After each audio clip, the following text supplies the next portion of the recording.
तो दोस्तों आज मैं एक्सप्लेन करूंगा इंडोनेशियन हेरिडेटरी मूवी को, जो कि अभी हाल ही में ही नेटफ्लिक्स के ऊपर रिलीज हुई है, जिसका नाम है तेमुरून यानी कि इंडोनेशियन हेरिडेटरी। मूवी वाकई में काफी इंटरेस्टिंग है, काफी बढ़िया कॉन्सेप्ट है इसका, आपको देखने में मजा आएगा। हो सकता है कि स्टार्टिंग में थोड़ी सी मूवी स्लो होगी, लेकिन फिर भी आपको काफी सारे ट्विस्ट एंड टर्न्स देखने को मिलते रहेंगे। लेकिन जो एंड में होता है वो तो बहुत ही भयानक है। जिस तरह के सेक्रीफाइसेस होते हैं वो तो बहुत ही खतरनाक है। और दोस्तों मैंने हाल ही में ही द लॉस्ट फुटेज ऑफ लिया सुलिवन फिल्म को एक्सप्लेन किया है, जो कि रियल स्टोरी के ऊपर आधारित है। अगर आपने उसे नहीं देखा है जाकर देख लेना, उसका लिंक आपको नीचे डिस्क्रिप्शन पिन्ड कमेंट में मिलेगा, जाकर जरूर देखना, मजा आएगा। तो चलिए अब बिना किसी देरी के चलते हैं सीधा वीडियो की तरफ।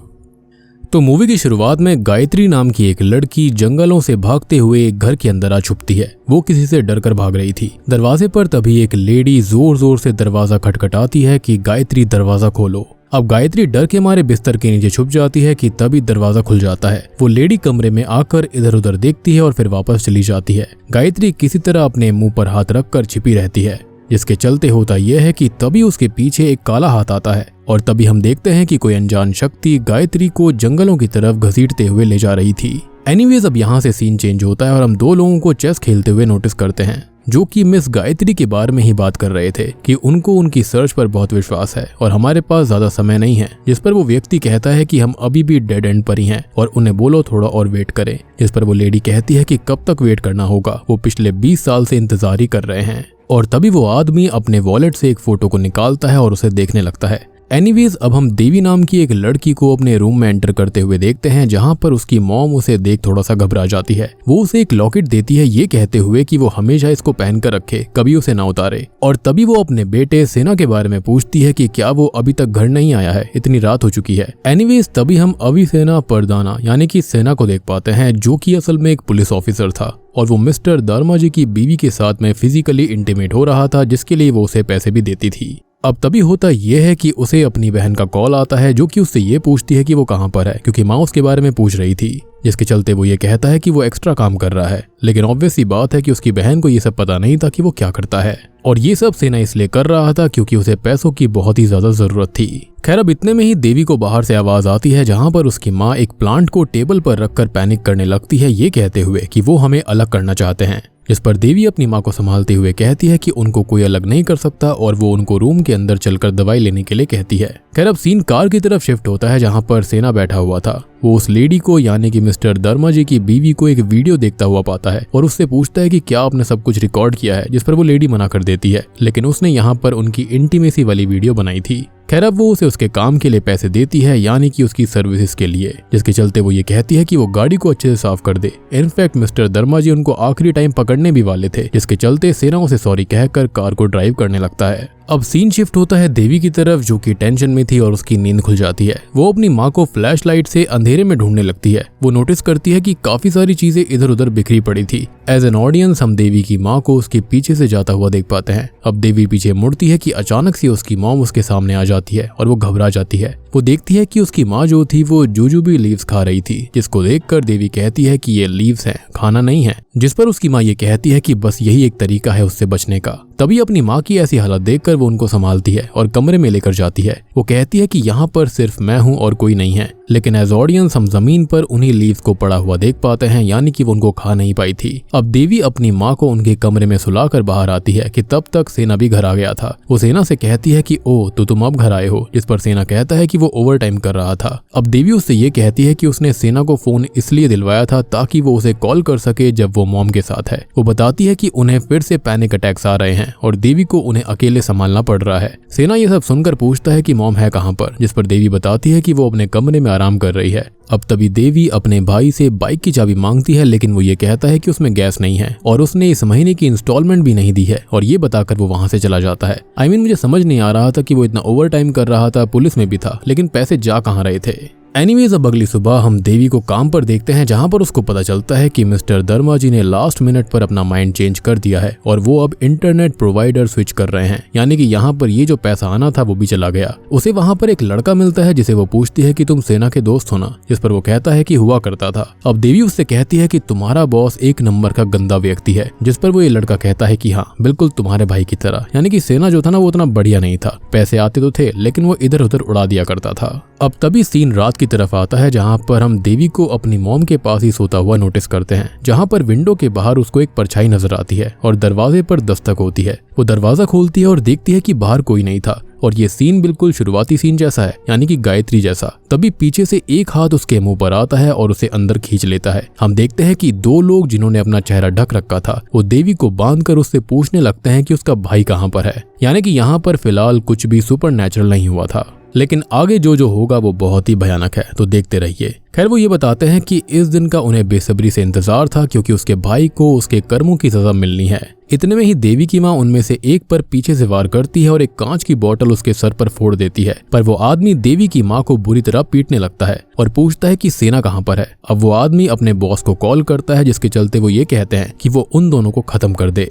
खैर अब वो फाइनली देवी की माँ को बता देते हैं कि वो मिस्टर दर्मा जी की बीवी के साथ सोया था, जिसके चलते ही वो उसको मारने आए हैं। देवी की माँ बचने के लिए अब एक नुकीली चीज से उस आदमी के पैर में हमला करती है, लेकिन वो उसे ही निकाल कर देवी की मॉम को बुरी तरह मारने लगता है और उन्हें स्टैब कर बाथ टब में डालकर टैप ऑन कर देता है। अब ये सब होते हुए देवी देख रही थी, लेकिन वो कुछ कर नहीं पाती और दूसरे आदमी ने उसे पकड़ कर भी रखा हुआ था, उसका मुंह बंद कर रखा था। यानी कि सिंपल सी बात थी कि जो देवी की माँ थी उनका नाम मिसेस दिया होता है और वो अब जिंदा नहीं थी। अब यहाँ से सीन शिफ्ट होता है, जहाँ पर हम उसी चेस वाले लोगों को देखते हैं, यानी कि उस लड़के को और लड़की को, जिनका नाम ST और मिस्टर अगंग होता है, जो कि मिसेस दिया उनके मर्डर केस के बारे में डिस्कस कर रहे थे। अब मिस्टर अगंग ये पूछते हैं कि क्या मिसेस गायत्री को इसके बारे में पता है, जिस पर वो लेडी हाँ में जवाब देती है, यानी कि ST, और कहती है कि मैंने तुम्हें एड्रेस भी सेंड कर दिया है। तभी हम सेना के घर में पुलिस को देख पाते हैं, जो कि इन्वेस्टिगेशन के लिए आती है। देवी सेना से कहती है कि ये सब तुम्हारी वजह से हुआ है, वो लोग तुमको ही ढूंढते हुए यहाँ पर आए थे, क्योंकि उसने बहुत ही बड़ी गलती करी थी। एक मैरिड वुमन के साथ वो सोया था, वो अपनी माँ के जाने का पूरा इल्जाम उसके ऊपर लगा रही थी। लेकिन हम देख पाते हैं कि देवी पूरी तरह से टूट चुकी थी और वो काफी ज्यादा रोने लगती है। खैर रात को देवी अपनी माँ की चीजों को देख रही थी, जहाँ पर उसे एक म्यूजिक कैसेट और कुछ पुरानी फोटोज मिलती हैं और वो उनको देखने लगती है। रूम से जाते वक्त लाइट बंद करने के बाद उसे बिस्तर पर उसकी माँ बैठी नजर आती है। वो लाइट ऑन करती है, लेकिन वहाँ कुछ नहीं था। खैर अब अगली सुबह हम नोटिस करते हैं कि जो बाइक शोरूम वाले थे वो बाइक को लेकर चले जाते हैं, क्योंकि सेना ने इंस्टॉलमेंट नहीं भरी थी। लेकिन तभी वहां पर एक काली गाड़ी आकर रुकती है, जिसके अंदर से सेना और देवी के फादर मिस्टर अगंग बाहर आते हैं, जो कि उनको अपने साथ वापस ले जाने आए थे। लेकिन ऑब्वियस सी बात है कि देवी उनसे बहुत गुस्सा थी, जिसके चलते वो उनके साथ वापस नहीं जाती। और उसके बाद मिस्टर अगंग जो होते हैं वो वहीं पर रुकने का फैसला करते हैं कि जब तक वो उनके साथ ना चलें। तभी रात में हम देवी को देख पाते हैं, जो कि पानी पीने के लिए उठती है, लेकिन टैप बार बार ऑन हो रहा था, जिससे वो काफी डर गई थी। तभी उसे उसकी माँ दिखाई देती है, जो कि उससे बार बार हेल्प मांग रही होती है, लेकिन ये खाली देवी का नाइटमेयर था। अब तभी सेना वहां आकर देवी को संभालता है और उससे कहता है कि यहाँ पर सिर्फ मैं हूँ, गहरी सांस लो। वो देवी से कहता है कि वो जानता है वो उससे काफी डिसअपॉइंटेड है, लेकिन उसे साथ चलना होगा, ये जगह बिल्कुल ठीक नहीं है, इधर बस ट्रॉमा और सैडनेस है। जिस पर देवी सेना से पूछती है कि क्या वो गारंटी दे सकता है, जिस पर सेना कहता है कि हाँ। जिस पर सेना ये कहता है कि हम कहीं भी जाएंगे वो इस जगह से तो बेटर होगी, लेकिन मैं जानता हूँ कि ऐसा नहीं होने वाला, जहाँ पर वो जाने वाले थे वो नर्क से कम नहीं होगा। एनीवेज अगली सुबह हम देखते हैं कि देवी साथ चलने के लिए राजी हो चुकी थी और अब वो लोग गाड़ी में बैठकर वहां से जाने लगते हैं। अब रास्ते में उन्हें रोड के किनारे एक झुंड दिखाई देता है, लेकिन वो गाड़ी को रोके बिना अपने रास्ते चलते रहते हैं। एनीवेज अब रात को ये घर पहुंच जाते हैं, जहां पर मिस्टर अगंग जो होते हैं वो ST से इन दोनों को इंट्रोड्यूस करवाते हैं कि ये तुम्हारी सारी जरूरतों का ख्याल रखेगी। ST उनको वेलकम करती है और घर के अंदर लेकर जाती है, जहां पर हम उन दोनों को उनकी ग्रैंड मदर यानी कि मिस गायत्री से मिलते हुए देखते हैं। गायत्री देवी को हक करती है और ST से कहती है कि वो उन दोनों को उनके कमरे दिखा दे, और ये वही गायत्री है जिसको हमने मूवी की शुरुआत में देखा था, यानी कि उसके साथ में जो कुछ भी हुआ था एटलीस्ट वो यहाँ जिंदा तो थी। खैर अब ऊपर आने पर वो अपने फैमिली के हेड्स की फ्रेम्ड तस्वीरों को देखते हैं, जिनके बारे में मिसेस गायत्री उनको बताती है कि ये उनके एंसेस्टर्स हैं। मिसेस गायत्री उनको एक फैमिली ट्रेडिशन के बारे में बताती है, जिसमें कंपनी की लीडरशिप जनरेशन बाय जनरेशन घर की लेडीज को सौंपी जाती है, जो कि बहुत ही वियर्ड बात थी। ऑब्वियस सी बात है कि लेडीज और गर्ल्स भी लीड कर सकती हैं, उसमें कोई दिक्कत नहीं है। लेकिन यहाँ सबसे बड़ी और सबसे अजीब बात ये थी कि जितने भी पास्ट हेड्स रहे थे वो सारी की सारी लेडीज थी, कोई भी मर्द नहीं था। और ये चीज सुनने में और देखने में काफी वियर्ड लगती है। गायत्री देवी से कहती है कि उन्हें उम्मीद है कि वो एक लीडर बन पाएगी और परिवार की लाइन को कंटिन्यू कर पाएगी जो कि उसके एंसेस्टर्स ने बनाई है। खैर, अब खाना खाते वक्त रात में गायत्री सेना से उसके काम के बारे में पूछती है, जहां पर वो बताता है कि वो काफी टाइम से कुछ और जॉब्स कर रहा है, यानी कि वो खाली किसी तरह से पैसे कमाने की कोशिश कर रहा था। तभी गायत्री ये पूछती है कि किस तरह की और जॉब्स, जिस पर वो बताता है कि जैसे chicken breeding, selling bootleg DVDs इत्यादि। गायत्री सेना को अच्छे से खाने के लिए बोलती है कि तभी उनके पिता गायत्री को बताते हैं कि सेना एक प्राइवेट ड्राइवर था और देवी एक इंटरनेट टेक्नीशियन। अब गायत्री उन दोनों को बोलती है कि कल तुम दोनों को फैमिली बिजनेस के बारे में सब कुछ सिखाया जाएगा, जिसको सुनकर देवी को काफी वियर्ड लगता है। यानी कि अचानक से ही इतने सालों बाद यहाँ पर ये सब होना बहुत ही अजीब था और उनकी मॉम इनके साथ पहले नहीं रह रही थी, जो कि और भी अजीब बात थी। इतने सालों से मिस्टर अगंग ने अपने बच्चों को और बीवी को नहीं ढूंढा, लेकिन अब अचानक से ये सब होना बहुत ही अजीब है। खैर, अब रात के समय सेना घर के अंदर घूम रहा होता है कि तभी उसकी नजर एक दीवार पर पड़ती है जहां पर कई फोटोज पिंड हो रखी थी और उन पर क्रॉस का निशान था। वो उन्हें देखने के लिए आगे बढ़ता है कि तभी वहां अचानक से दरवाजा बहुत जोर से खड़खड़ाने लगता है। सेना उस दरवाजे के पास जाता है और फिर से वो दरवाजा तेजी से खड़खड़ाने लगता है जैसे उसके पीछे कोई हो। अब तभी एसटी वहां पर आकर सेना से पूछती है कि वो यहाँ पर क्या कर रहा है, जिस पर सेना बताता है कि उसको लगा कि ये वॉशरूम है। अब तभी सेना ये बताती है कि इस रूम में आना वर्जित है, यहाँ पर कोई भी नहीं आ सकता। खैर, देवी दूसरी तरफ म्यूजिक कैसेट में गाने सुनते हुए फोन इस्तेमाल कर रही थी कि तभी उसे किसी के बुलाने की आवाज आती है। वो बैठकर कैसेट को चेक करती है तो दोबारा उसे किसी के विस्पर करने की आवाज आ रही थी। देवी थोड़ा सा घबरा जाती है और म्यूजिक कैसेट को बंद करके सोने लगती है कि तभी उसे पर्दे के पीछे कोई नजर आता है। देवी के ध्यान से देखने पर उसकी माँ वहां पर बहुत ही डरावने रूप में थी। वो अजीब तरह से टेढ़ी मेढ़ी होकर देवी की ओर आने लगती है, जिसको देखकर वो बहुत डर जाती है। वो अपने ब्लैंकेट को ऊपर नीचे कर रही थी और याद रखना, ऐसे सिनेरियोज में ब्लैंकेट आपकी सुपर पावर होती है। एनीवेज, तभी उसकी माँ वहां पर आ गई थी और अचानक से हम देवी की चीख को सुन पाते हैं। अब अगली सुबह गायत्री सेना और देवी को फार्म में लेकर जाती है और बताती है कि पीढ़ी दर पीढ़ी उनके परिवार ने मीट प्रोसेसिंग से अपनी जिंदगी चलाई है और आने वाले समय में ये सब सेना और देवी को ही मैनेज करना होगा। सेना और देवी अंदर जाते हैं जहां पर ढेर सारी काउस को काटा जा रहा था और हर तरफ खून फैला हुआ था। देवी ये सब देख रही थी कि तभी उसे एक विजन आता है जैसे उसकी मॉम को उसी तरह काटा जा रहा है और उसने अपनी माँ को अपने सामने ही खत्म होते हुए देखा था, जिसके चलते उसे काफी अजीब फील होता है और उसे उल्टी आ जाती है। वो बाहर भागती है। गायत्री और एसटी उसे संभालते हैं, उसके पीछे जाते हैं। गायत्री देवी को बताती है कि उनको पता है कि देवी की माँ के साथ क्या हुआ था और वो समझ सकती है कि देवी को कैसा फील हो रहा होगा, पर उसे समझना होगा कि वो सब भूतकाल था और यहाँ पर उसका भविष्य है और देवी को जो भी चाहिए होगा उसकी ग्रैंड माँ उसे लाकर देगी। वहीं दूसरी तरफ सेना और उसके पिता बीफ काटते हुए बात कर रहे थे, जहां पर सेना उनको ये बताता है कि कल रात को वो गलती से एक ऐसे रूम में चला गया था जहां पर कुछ पुरानी चीजें रखी हुई थी और पूछता है कि वो सब है क्या,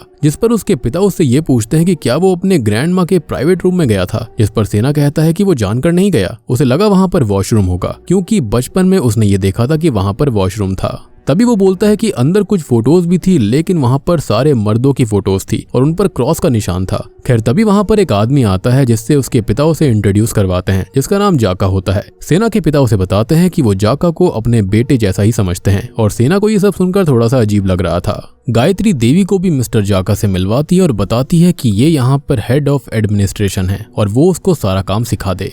मिस्टर जाका तभी देवी को कंपनी प्रोफाइल और फाइनेंशियल रिपोर्ट्स दिखाते हुए बताते हैं कि सन 2000 से लेकर 2017 तक कंपनी के नंबर्स काफी अच्छे रहे थे, लेकिन 2017 से अभी तक ड्रास्टिक ड्रॉप आने लगा है। इस पर देवी इसका रीजन पूछती है तो मिस्टर जाका बताते हैं कि पता नहीं, 2017 से अभी तक काउस अचानक बीमार पड़ने लगी हैं। देवी तभी रिपोर्ट्स पढ़ते हुए मिस्टर जाका से पूछती है कि क्या ये मिसप्रिंट है, क्योंकि वहां पर लिखा हुआ था कि Mrs Gayatri Desari has been running the business since 1935, जिस पर जाका उसे बताता है कि ये कोई मिसप्रिंट नहीं है बल्कि सच है। और ये सुनकर देवी काफी शॉक्ड नजर आती है क्योंकि उसने आज तक ऐसी किसी कंपनी वगैरह के बारे में सुना ही नहीं था।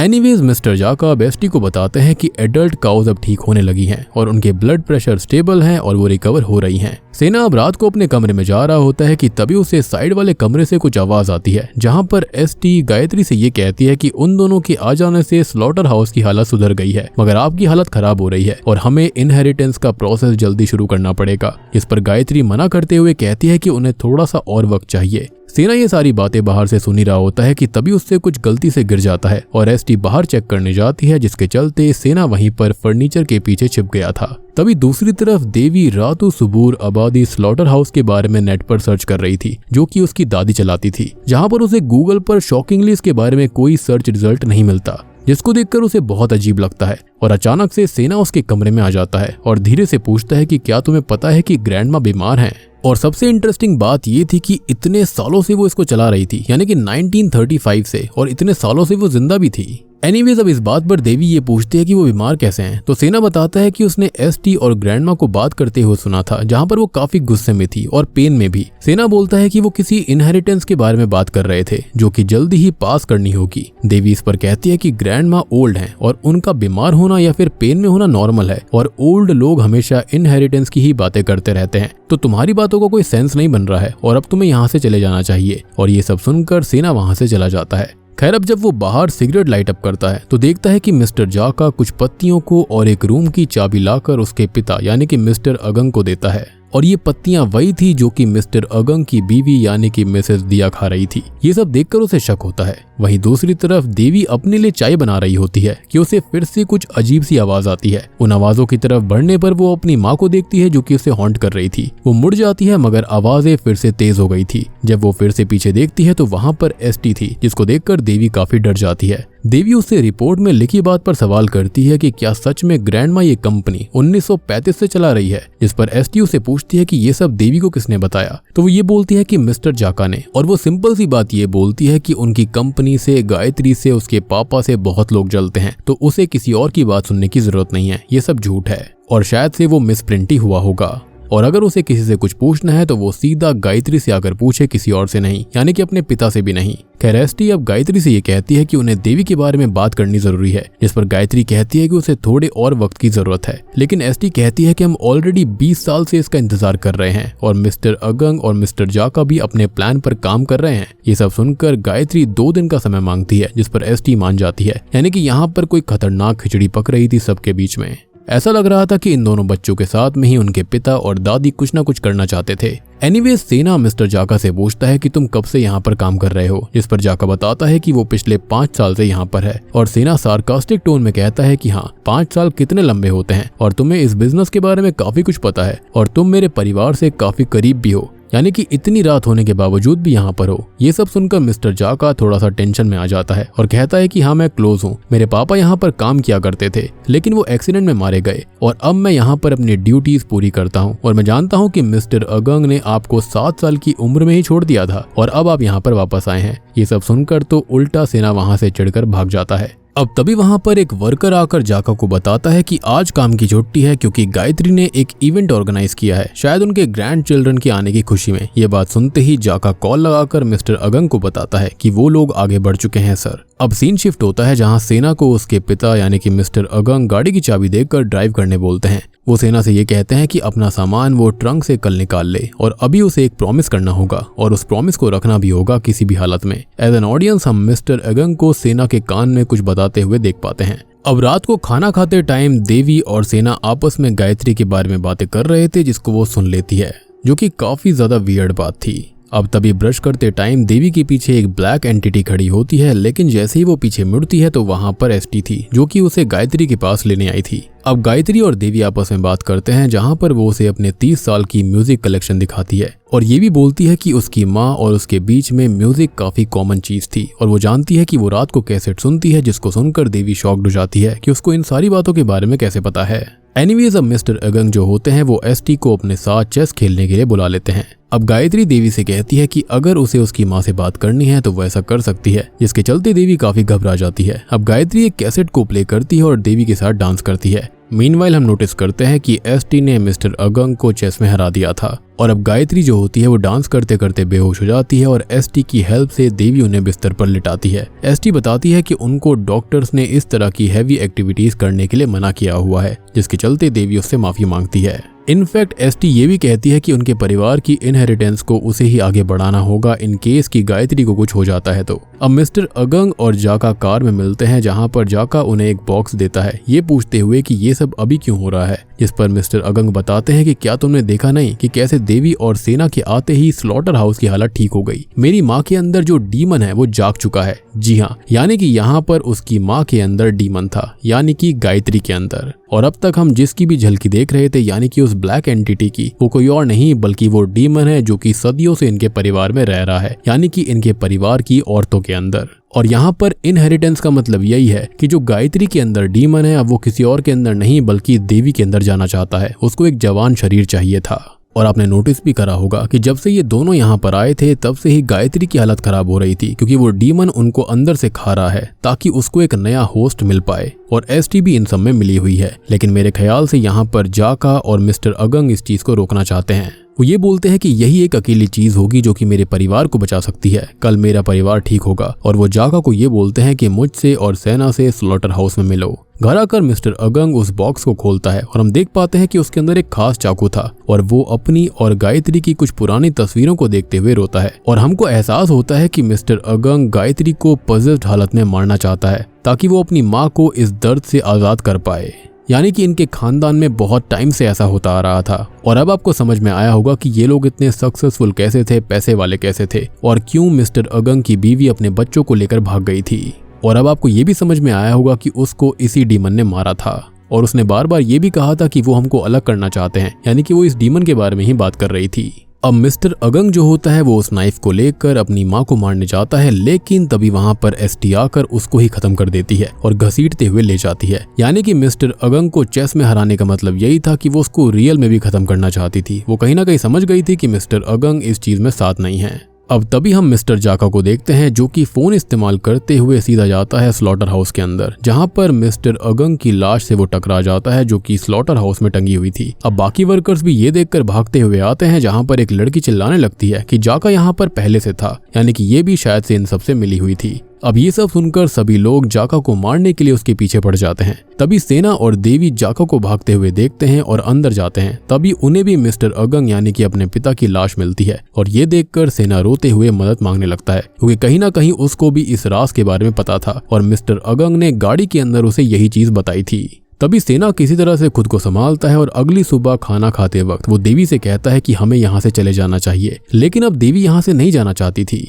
वो उसे काफी समझाने की कोशिश करता है, लेकिन उनका झगड़ा होने लगता है, जहां पर वो दोनों अपने पेरेंट्स के मरने की वजह एक दूसरे को बताते हैं। अब एसटी जो होती है वो सेना को बताती है कि ये सब जाका ने किया है। कि तभी सेना को एक अननोन नंबर से मैसेज आता है कि वो अकेले आकर काउ शेड में मिले। दूसरी तरफ हम देवी को अपने कमरे में रोता हुआ देखते हैं, जहां पर उसकी मॉम के पुकारने की उसे आवाज आती है। वो उन्हें बैठा हुआ देखती है जो कि काफी अच्छे रूप में थी। वो उनसे माफी मांगती है कि वो उन्हें बचा नहीं पाई। उसकी माँ ये कहती है कि वो हमेशा उसके साथ है। और तभी हम शॉकिंगली देखते हैं कि जिसकी गोद में सर रखकर वो रो रही थी वो उसकी माँ नहीं बल्कि वही खतरनाक डीमन था जो कि उसे पजस करने के लिए पूरी तरह से तैयार था। ऑब्वियस सी बात है, देवी काफी इमोशनल स्टेट में थी और इसी वक्त तो ये डीमन आप पर हमला करते हैं। तभी सेना जो होता है वो जाका से मिलने काउ शेड पहुंच गया था, क्योंकि उस अननोन नंबर से जाका ने उसे मैसेज किया था। जाका उसे सब कुछ बताने की कोशिश करता है, मगर सेना काफी गुस्से में था। लेकिन सेना बहुत ही ज्यादा गुस्से में था, जिसके चलते वो उसे खत्म कर देता है। लेकिन खत्म होने से पहले जाका सेना को ट्रंक खोलने के लिए कहता है, जिसके लिए उसके पिता ने भी उसे कहा था। अब तभी हम देवी के रूम के अंदर गायत्री को देखते हैं जो कि उसके पास बैठी हुई थी, जहां पर देवी बताती है कि शायद वो पागल हो चुकी है क्योंकि उसे उसकी मॉम दिखाई देती है और वो ज्यादातर अजीब लगती है, लेकिन इस बार वो बहुत ही ज्यादा काइंड थी। अब सेना गाड़ी का ट्रंक खोलता है और उसे वहां पर एक किताब मिलती है, लेडी हेरास द प्रॉफिट एसटी इनहेरिटेंस। उस किताब में काफी अजीब अजीब चीजें लिखी हुई थी, जिसको देखकर सेना काफी शॉक्ड हो गया था। वहीं अब घर पर गायत्री देवी से कहती है कि वो उसके लिए कुछ भी कर सकती है और वो देवी से पूछती है कि क्या वो अपनी माँ से मिलना चाहती है, और ये सारी चीजें असल में वो डीमन उससे बोल रहा था, जिसका जवाब ऑब्वियसली देवी हाँ में बोलती है। अब गायत्री देवी को बताती है कि एक तरीका है, लेकिन वो तरीका पूरी तरह से सैक्रिफाइस से भरा है, लेकिन देवी इस चीज के लिए मान जाती है। अब तभी गायत्री एक बड़े से चाकू से अपनी हथेली पर एक कट लगाती है और देवी को भी ऐसा ही करने के लिए कहती है। और सेना ये सारी चीजें उस किताब के अंदर पढ़ रहा था, यानी कि ये किसी तरह का रिचुअल होता है। कि तभी उसे एक बॉन्साई प्लांट और जुजुबी लीव्स के बारे में पता चलता है, जो कि मिस्टर अगंग ने उसे दिया था। अगंग ने लिखा था कि ये इनहेरिटेंस प्रोसेस तब शुरू होगा जब फीमेल ऑफस्प्रिंग एंटर करेगी, यानी कि एडोलेसेंस में, विच मीन्स कि जब देवी एक बच्ची से एक एडल्ट बनेगी बाय हिटिंग प्यूबर्टी, और मेल चाइल्ड यानी कि सेना को सैक्रिफाइस सैक्रिफाइस कर दिया जाएगा। ये सब पढ़कर सेना जल्दी से घर की ओर भागता है अपनी बहन को बचाने के लिए। वो घर के अंदर जाकर देखता है कि देवी अपना हाथ उसी तरह काट चुकी थी जैसे कि रिचुअल में किताब में लिखा था। गायत्री अब अपना कटा हुआ हाथ देवी के हाथ से मिलाती है और उसे कहती है कि वो जल्दी ही अपनी माँ से मिलेगी। इतने में ही सेना घर पहुंच चुका था और वो भागकर ऊपर वाले कमरे में जाता है जहां पर देवी अपने कमरे में नहीं थी। सेना देवी को ढूंढते हुए दूसरे कमरे में जाता है जहां पर देवी जमीन पर पड़ी थी और उसके साइड में खून था और कटा हुआ मांस भी था। अब सेना बिना कुछ सोचे देवी को उठाकर वहां से निकलने लगता है, लेकिन उसे गाड़ी की चाबी नहीं मिलती और तभी पीछे से आकर एसटी सेना को मारती है और वो बेहोश हो जाते हैं। अब तभी हम एसटी को देखते हैं जो कि एक रिचुअल परफॉर्म कर रही थी। वो काइंड ऑफ एक डिमोनिक प्रीस्ट होती है, यानी कि उस डीमन की सर्वेंट थी वो, जिसके दौरान वो देवी से कहती है कि तुमने अपना प्रॉमिस निभाया और अब घर जाने का वक्त है। देवी कुछ समझ नहीं पा रही थी, तो तभी हम देखते हैं कि एसटी हाथ में एक बड़ा सा चाकू लिए सेना की तरफ बढ़ रही थी। वो सेना का गला काट कर सारा खून एक ग्लास में भर देती है, यानी कि उसका सैक्रिफाइस कर दिया गया था और जबरदस्ती वो खून देवी को पिला दिया जाता है। हम देखते हैं कि वहां पर गायत्री और कई सारी औरतें मौजूद होती हैं और इस रिचुअल को वो परफॉर्म कर रही थी, यानी कि ये सभी विचेस थी और डीमन के लिए ये कर रही थी। आई बिलीव कि यहाँ पर ये जो डीमन था इसके लिए पक्का इनके खानदान ने पहले कभी कोई रिचुअल या फिर कोई ना कोई डील करी होगी कि उनको पैसा चाहिए, जिसके चलते उसे इन लेडीज के अंदर नए नए शरीर की रिक्वायरमेंट थी और जैसे ही दूसरा शरीर बूढ़ा हो जाया करता उनको नया शरीर चाहिए था। यही रीजन था कि मिस्टर अगंग ने अपनी बीवी बच्चों को छोड़ दिया था और कभी भी इनके बारे में से बताया नहीं। लेकिन ऑब्वियस सी बात है कि एसटी और उस डीमन ने इनको ढूंढ लिया था। और सबसे बड़ी बात आप ये भी सोच रहे होंगे कि इन्होंने मिसेस दिया का इस्तेमाल क्यों नहीं किया, क्योंकि उसका शरीर पुराना हो गया था। इसके चलते यहाँ पर देवी एक परफेक्ट कैंडिडेट थी। तभी अब एसटी रिचुअल की कुछ लाइंस बोलती है कि हेराज इज इमॉर्टल और हम देखते हैं कि गायत्री देवी के मॉम के रूप में आ जाती है, जिसे देख देवी जोर जोर से रोने लगती है, यानी कि उसको इमोशनली ब्रेक कर दिया गया था और धीरे धीरे वो एंटिटी अपने असली रूप में आती है और देवी के अंदर समाने लगती है। और अब हम एक काले धुएं को देवी के अंदर जाता हुआ देख पाते हैं, यानी कि रिचुअल कंप्लीट हो चुका था और अब ये डीमन किसी और के अंदर नहीं बल्कि देवी के अंदर था और अब देवी ही इस सारे बिजनेस को संभालने वाली है, जो कि बहुत ही भयानक होने वाला है। सबसे बड़ी बात, सेना का सैक्रिफाइस कर दिया गया, याका नहीं बचा, मिस्टर अगंग भी नहीं बचे, यानी कि यहाँ पर ऐसा कोई नहीं बचा था जो कि इस रिचुअल को रोक पाए। और अब आने वाले समय के अंदर भी ऐसा ही होने वाला है, जिसके चलते देवी शादी करेगी, फिर से इनके बच्चे होंगे और इसके चलते ये रिचुअल ऐसा ही चलता रहेगा। और बूम, इसी के साथ में तैमूरून यानी कि इंडोनेशियन हेरिडेटरी मूवी यहीं खत्म हो जाती है। तो दोस्तों उम्मीद करता हूँ कि आपको तैमूरून फिल्म पसंद आई होगी। बेसिकली यहाँ पर एक ऐसा रिचुअल था जिसके चलते गायत्री भी शुरुआत में शिकार हुई थी, यानी कि उसकी भी ग्रैंड माँ ने या फिर उसकी माँ ने ऐसा ही किया होगा, जिनके अंदर ये डीमन था और ये पीढ़ी दर पीढ़ी ऐसे ही जवान शरीर को ढूंढा करता। और यही रीजन था कि यहाँ पर लेडीज ही हमेशा इस कंपनी को चला रही थी। और आपको याद होगा कि ऊपर सेना ने एक कमरा देखा था जहाँ पर सारे के सारे मर्द जो थे उनकी जो पेंटिंग थी उस पर क्रॉस के निशान थे, जिसका सिंपल सा मतलब था कि जो पास्ट में यहाँ पर सैक्रिफाइसेस हुए थे जिन लड़कों के, उन सब की फोटोज वहां पर थी। यानी कि जितने भी भाई बहन रहे होंगे उसके अंदर जो मेल था उसका सैक्रिफाइस कर कर उसका खून लड़की को पिलाया गया होगा, जिसके चलते ये रिचुअल कंप्लीट करा गया।